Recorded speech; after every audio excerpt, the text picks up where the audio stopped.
Hi, folks. I'm Joe Wesley of Take Your Hot Seat Challenge to discover an ingredient of your secret sauce. And my guest today is Miki Wright. And I say that I pause deliberately. This is, by the way, people don't know this. This is live, unscripted, unrehearsed. I think Miki you and I have had maybe one direct dialogue since the Yes. first time we met, perhaps. So we want to keep it real. We want to keep it honest. We want to keep it with integrity. And the concept is for people returning, thank you for coming back. For people who are seeing us for the first time, what is this about? Well, everybody has a business and they have a concern that people are going to try to overtalk them. Well, people can mimic what you do, they can copy what you do, but they can't fake who you are. So the concept here is what's your secret sauce that defines you in a unique value that nobody else can lay claim to. And we call this a hot seat challenge because I'm going to, I won't say grill Mickey, but I'll ask her questions. And really the question will be, what's her favorite pastime? Because that goes to your passion, which has a lot more value to me than, well, tell me about yourself. Well, I've been divorced 3 times. I've got 5 kids. I got 8 grandkids. Well, no, we really don't want to know that about you and who your business are. So then we spend the first 20 minutes talking about your passion, who you are, reflecting your secret sauce, unique to you. Then we go into her business. And at some point, I realized, as I say better, that I keep a blank chart that has basically nothing on it than her name. And I'll make notes. So every now and then you'll see me looking down. I got a red pen someplace here to make notes about. And I will use those notes as we go into the latter portion of this 30-minute program, maybe the last 10 to 12 minutes, sharing with Mickey and you, the audience, something about my concept of in a secret sauce ingredient. So, enough of the preamble, the rambling. So, Mickey, I'm going to ask you, what's your favorite pastime? I am going to go with reading. Okay. So, let me ask you this. At what time, what stage, what age were you when you started reading? Probably about 3 or 4. Oh, okay, that's good. Yeah. Now, I have to say this, when I was reading, I don't think it was at 3 o'clock, 3 o'clock. I don't think it was 3 years of age. And it was usually elementary school, they teach you see Dick, run Dick, run syndrome. But what I Right. get from you, you would pick up an encyclopedia and start reading at 3. How did that work for you? Not encyclopedias, no. I liked, kind of storybooks and that type of thing. My mom would take me to the library Hmm, and kind of, I guess, as I got into school, they have the bookmobile, if anyone's old enough to remember that. very nice. Is your mom in education, or does she have her own business, or it's, or She she does have her own business. She's not in education, but she is good at training. okay, fair And my enough. dad was in education or Oh, ended up kind of in education. I So, understand. And yeah. what were the types of things you liked reading initially? There was one series that was called Star's Little Sister or something like that. Oh, I hadn't heard about it. What's that about?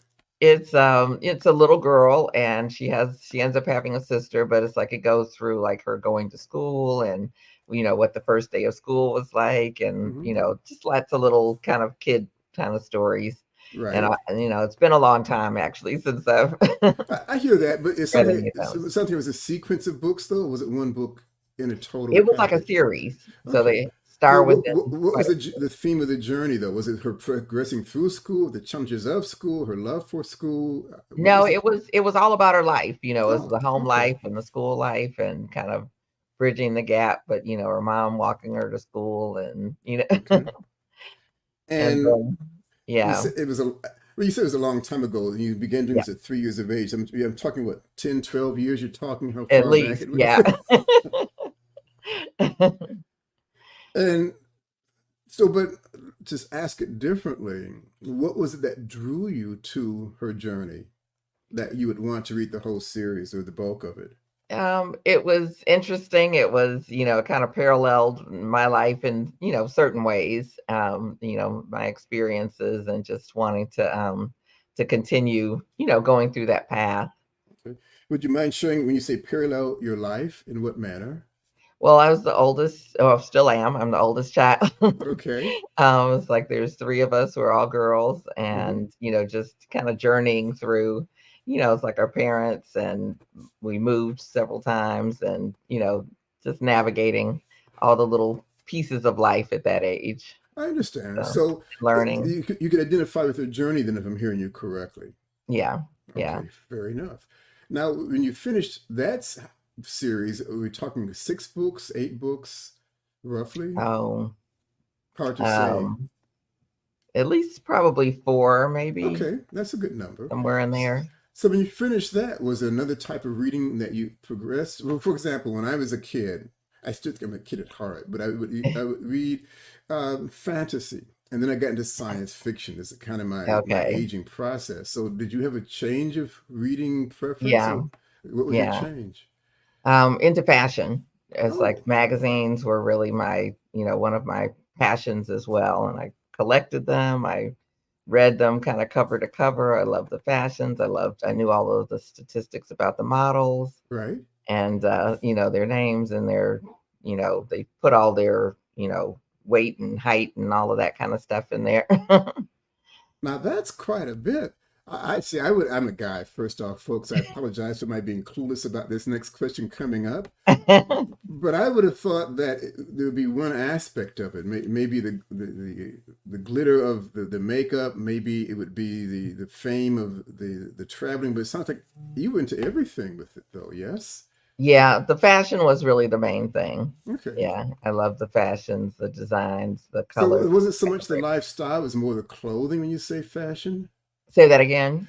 So when I hear fashion, I'm thinking more the clothing rather than the lifestyle. It wasn't so much the fame as it was the actual clothing itself, the Yeah, design it of was the more the clothing. clothing itself. Okay, the colors of clothing. Okay. Yeah, colors and fabrics and textures and design and all of those things. And the models. It's like that was, I'm tall, Okay. and we've never met in person, but Hmm. I'm tall. I was always tall, and it's like kind of, I guess, aspired to do some modeling Okay. as that young I get kid. that. I have to write that one down. As I said, folks, I'm taking notes, so bear with me. Okay. So it was kind of, and I now I get a bit of clarity that you identified with the models because by nature they had to be tall. That was a requirement. Right. And so, yes, there is a room, there's a place for tall people. Yes. They say in a generic sense. So, is it a fair assumption that was the bulk of the draw versus, and then the clothing is kind of an accessory? I'll say it like that. Maybe the travel is kind of an accessory, and the maker is kind of accessorizing it. Or was it? Mm. I'm asking it not very well, but I'm trying to get a flavor. I'm getting the sense Yeah. it's more the value of being tall, being functional, being attractive, being appreciated, being Mm. respected, as opposed to, oh, look at all the clothes, look at where they It travel. I'm was still a trying lot to of the get clothes.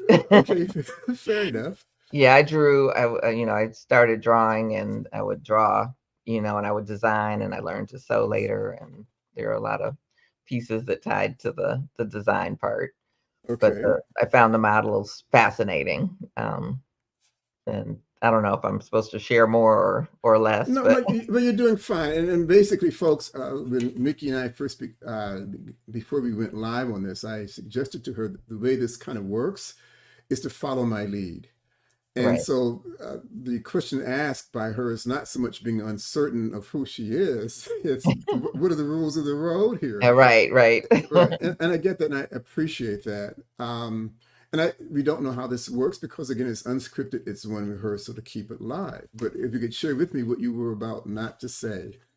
Well, you were asking about my height and, feeling comfortable in it. And it's like, but my dad was tall, and so like one of my kid book favorites was Paul Bunyan, because I always Oh, felt like, okay. well, my dad's taller than Paul Bunyan, and it's like I, Interesting. think I even asked him or something like that. So kind of had to explain the concept of fictional to me. I hear that. I hear that. So and to say this differently, I'm a guy again. Being tall for a girl may or may not be problematic at times. I'm not going to get too much in that direction.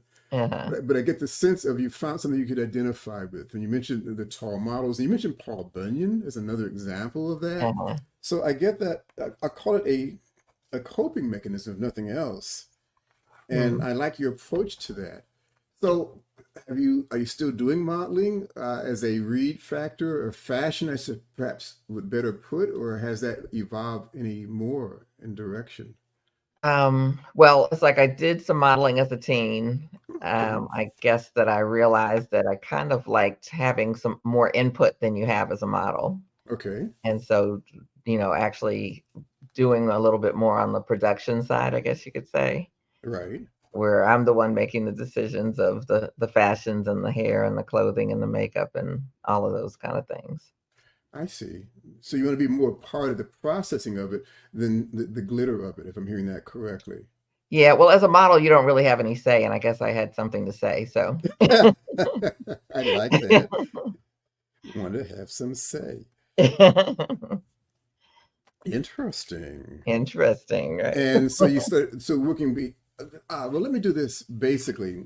I tell people I take notes and I show you initially a blank piece of paper. Mhm, And I arbitrarily say two-thirds will be what's your secret sauce. I'm not quite, or your passion, mhm. discovery that'll go into your business. But feel there's a lot of hidden stuff here, and I'm torn. Okay. It's not your fault, by the way. About two-thirds down the way on taking notes. Okay. So I'll do it this way differently. Mhm. What is it that got you in the path to where you are now? Could you share with us what you do? Can I share with you what we Right. did? What I do now? What's your business of sorts? Okay. And the concept being, I see that you say pricing strategists, beauty superstars. Uh-huh. So the beauty, I'm assuming the origin of that in theory is in part the model concept, but I'm assuming there's another uh, nomenclature behind that or metaphor hidden behind beauty superstars. So why don't we start with Yes. that and then work to the beginning of your statement? How does that work, beauty superstars? Okay. Well, I am a pricing strategist, and I help women to be able to, empower them basically to level up and charge what they're worth without fear or guilt. Okay. And that has kind of been an evolution. It's like I actually got into the beauty industry as a hairstylist, Right. and that kind of happened a little bit by accident. Mm-hmm. And I excelled in that arena, both business wise and education wise. Right. And I helped train in the hair part first, Right. kind of got out of the business and then came back and started teaching people how to build clientele and how to create consistent income, all of those types of businessy type things that go along with the talent. I hear And that. Another yeah. question for you. Hmm. Is it you liked about hairstyling? What drew you there? What was it that I liked about hairstyling? Right. I mean, was it a flip of a coin? You got it one morning and threw a dart on the wall and it says, let's be a hairstylist. How did that happen? Well, I can tell you, my mom is a hairstylist. It's like I have a sister who was always interested in it.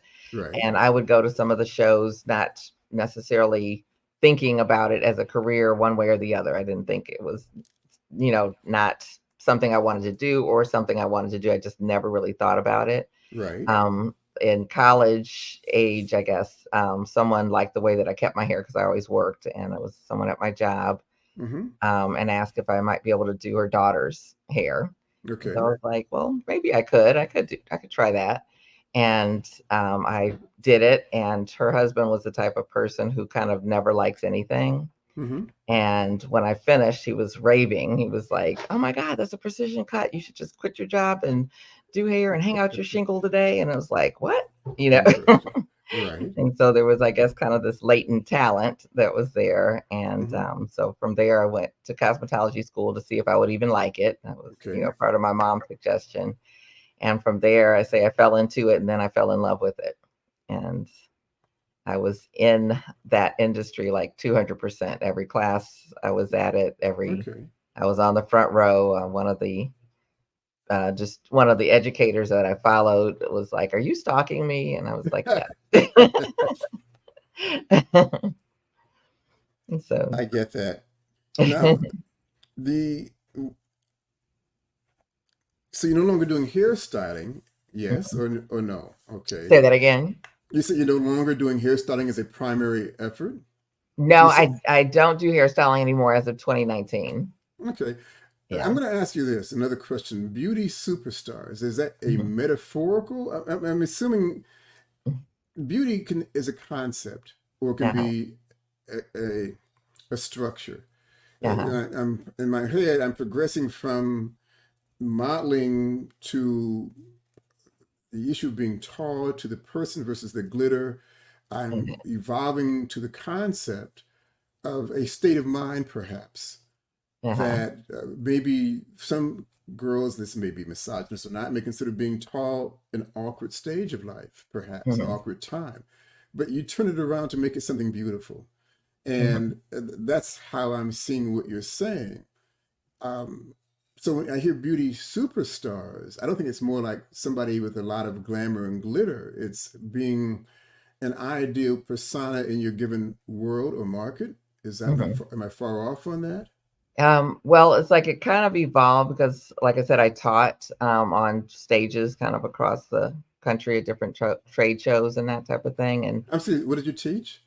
hairstyling. Okay, It was very good. a, should I tell you the name of it or? No, no, we're good for this Okay. moments. So you're talking Um, the art or technique or theory of all of the hairstyle, above, all all of the incorporated into above. one. Okay. Okay, well, I'm going to tie another dot together. I'm going to ask you to clarify for me Okay. that you talked about hairstyling and on stage presenting the mechanics of it, for lack of anything else. So the Uh-huh. mechanics, but the beauty that comes behind the mechanics. And you talked earlier that you were a model at one point, but you got tired of being just a smiley, cutie face. Right. So you went behind the scenes to work on the structural side of it, Uh-huh. and you did very well with that also. So Mhm. with those two immediate observations, I'm going to ask you, could you tell us when you say pricing strategist, Mhm. I'm assuming you're not saying how to play the market as a day trader. Nope. Okay, so could you define the concept of that for us? Sure. With as I've become a business coach for quite a while, Okay. and with that, a lot of people come like, "How can I make more money?" Hmm. One of the first and actually simplest ways is to raise your prices. Right. But when I say that that's a good suggestion to start with, there's like a, it's like, what? I can't because I'll lose all my clients. And Right. so it's like it's more than just a guessing game. It has a big impact in terms of your profitability, in terms of your lifestyle, in terms of, how hard you're working or what have you. Right. And then giving you the ability to do, things in the current and in the future that you'd like to do by Right. having, excess, if you will. That those things are part of why we put together an actual strategy. So some of it's mindset and some of it is how you do it, because most of us have never been taught how to set our prices if we go into business. I get that. Now, I'm going to do a commercial break, folks. First off, this uh, broadcast, and again, it's live, pre-recorded. And I have to say pre-recorded live. I don't understand the terminology because I've never heard of a dead pre-recorded program, but I gotta say live pre-recorded. And it will come through YouTube. It will go to Zoom. It will go to LinkedIn. And we also post it to Facebook. We also post it to Alignable. And when you want to know more about what Miki is doing, what she's offering of value, please look at the description part, her connect information, more about what she does is a part of that package. From my perspective, that hosting the hot seat challenge, for anybody that would like to know more about that and the value it might be to you to discover how do you stand apart from your competition that can't be copied or mimicked. And that's why we call it your secret sauce. Please feel free to reach out to us. We encourage you to leave comment, good, bad, more than just a thumbs up. That helps also, but we do audit your comments. We do try to get back to you as quickly as possible. And please share us with your friends, your associates. And in terms of my program, we do a regular program weekly, and we ask that you subscribe so you can get prior notification. So having the commercial break, we'll go back to what you're doing. What I'm seeing here now, and it's interesting, I usually will talk about your passion and then move into the business and we stay locked in on that until we finish this out. But I'm getting to learn more and more about you as we're talking the left brain side of what you do. So I'm beginning to get a pattern now. Good for Okay. that.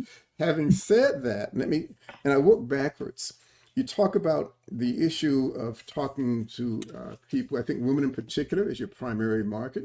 Yes. And again, it's beauty is a perceptual thing because I do believe beauty is in the eyes of the beholder, but you also have to have the self beauty, self value concept. Hmm. That's my approach to it. So let's go back to a young lady at the time, a little girl perhaps. I don't know if you were at 3 years of age, taller than everybody else. That's kind of a younger age. But Hmm. certainly you got into somebody who was talking about, you implied that. You talked about having her journey Hmm. and I'm assuming the struggles, the coping, the accomplishments that go along with it. You talk about getting into fashion. You were tall enough to make that work, attractive enough to make that happen, and for many people, that might have been enough in terms of what they want to do with their future. Hmm. And you did that for a while, but it wasn't enough for you. And you saw more about the concept of being beautiful. It's more than just showing up and grinning. There's a structure behind it to help make it happen. And you Hmm. got involved in that. And you learned the technique. Then we talked about design, which is part of the beauty part of it, but it wasn't enough to simply talk about how to walk straight or correctly or Hmm. how to hold your head. You had to go beyond that to talk about the extra design of Right. that concept of beauty. And then that wasn't enough. It goes further. So then basically, you did hairstyling, and that was, I guess, on a fluke or a lark, an opportunity. It was not expected path, but Mhm. because you did such a good job at it, and I can say this as a man, men are kind of slow. I can say that and get away with it. But when a man who, as you said, never liked anything his wife had done as a hairstylist or design concept, you came in, he says, this is absolutely wonderful. And it's hard to ignore, in my world, testimony like that. So having said that, the concept here, and I think, folks, we have a freeze here, so we'll see how this goes. So stay with us. We don't want to go over. As I say, we do this live. And at some point, this will come back. So, but stay with us, please. Don't go anywhere. Because if I'm talking to myself, it's not going to have much value. I'm hearing you. I'm not sure if you can hear me or Okay, not, that's good. If you're hearing me, that's fantastic. but So, we are frozen. to, But yes. right, you're frozen, but that's okay here, and that's the important part. Now, the other part of it, when you became a business coach, to me, it's the same continuum that, and I like the metaphor now, I better understand it. Beauty superstars. It's whatever hesitancy a woman might feel, whatever doubt they might believe they have about the value of their existence, the tendency is if I charge a little bit enough money or if I do it for free, maybe people will give me their use me as their service. But no, you're worth far more than that. And we're Mhm. not going to talk about how well you dress your clothes. It's not how well you wear your hair. We're going to talk about how well you conduct your business based on your sense of self-value, and Mhm. you make yourself beauty enough, attractive enough to your audience. And that's kind of what I'm saying. What's your secret sauce in a different manner? Then people Mhm. will be drawn to your aura, your flavor of sorts, in a metaphorical manner, and they'll want to use you, get less lost in the pricing of what you do because they see just the metaphorical beauty of what you're providing for them. Am I far off on that? I would ask if you could say that again. It's like I like the sound of it. It's like I have to get the. Okay, it was kind of wordy, so I'll give you the condensed version of it as I see it. That your purpose, your goal, your function is to walk with where somebody might not be a gawky 8 foot 2 inch girl, but maybe a brand new business owner, and they have doubt about the value of what they're bringing to the table. They see a lot of competition. Well, you're going to make them, in a metaphorical sense, a beautiful superstar. No, you have much more value than you perceive in yourself. I'm going to help you see and discover that. I'm going to help you bring it out to the table. So it's not only obvious to you, it's also obvious to your potential clients. And once you are aware of your beauty, once your market perceives your beauty, you'll have a much better ability to determine your true dollar value of product and service. Is that close, not close? It is kind of close. Okay, how would you differ in terms of commentary? Um, Definitely a lot of it is. helping people see their worth and their Mm-hmm. value, Right. and not only their value per se, because I think we're all born valuable, but the Fair. value that we bring to the marketplace and Mm-hmm. being able to embrace that Right.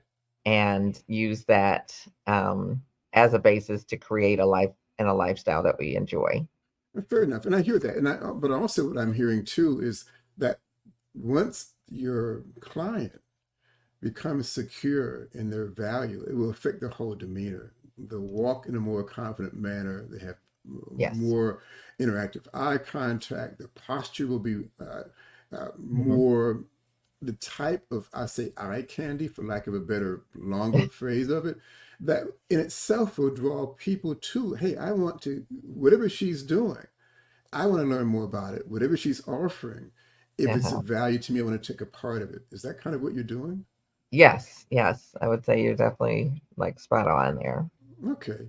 So now I get the sense of and the pricing strategy goes along with, it's like which comes first, the chicken or the egg? Well, once your market perceives your beauty value, and again, I say that metaphorically, and it could be building garages, it could be how to pick the best clothes, or it could be uh, what store to buy your groceries from. It could be, I don't think you limit yourself unless I'm wrong on that, on the business the person offers. But Hmm. once you can show that, we'll say metaphorically gawky, tall person, that there's a lot of beauty here, or the one that can't get their hairstyle straight. Now, there is a part about you you've yet to perceive that I, Mickey, has the skill, unique ability to help you find it, discover it, put it to value for you. So when you approach the business world, you have already an intrinsic self value concept that will Hmm. project to your audience around you. And there'll be less, how cheap are you, versus what does it take to get you on board as my agent? Is that kind of Hmm. your focus or not? Yes. Okay, that sounds good. Well, then, um, the whole concept here, folks, is what is it about Mickey that makes her different? Now, anybody can come along as a marketing person or a coach, perhaps, or consultant, and say, "Well, I've heard that. I've taken 6 months or 6 years and being what I'm doing." Well, for Mickey, it's been a lifetime journey. It's a legacy Hmm. that it's a self-coping mechanism where she's grown herself. At any point, she could have gone static. Keep in front of the camera, you make your money. No, no, no, that's not enough. I need to do more here. So she's shown in three different stages of her life in terms of reading stories, in terms of fashion from being in front of the camera to behind the camera. And again, I'm looking at my notes, Hmm. to hairstyling, from doing it to talking about how to do it. Now it's business styling. We'll say it like that. I like that metaphor. So she's going to do business styling to make you more attractive in the eyes of yourself first and then your audience secondarily. Am I far off on that?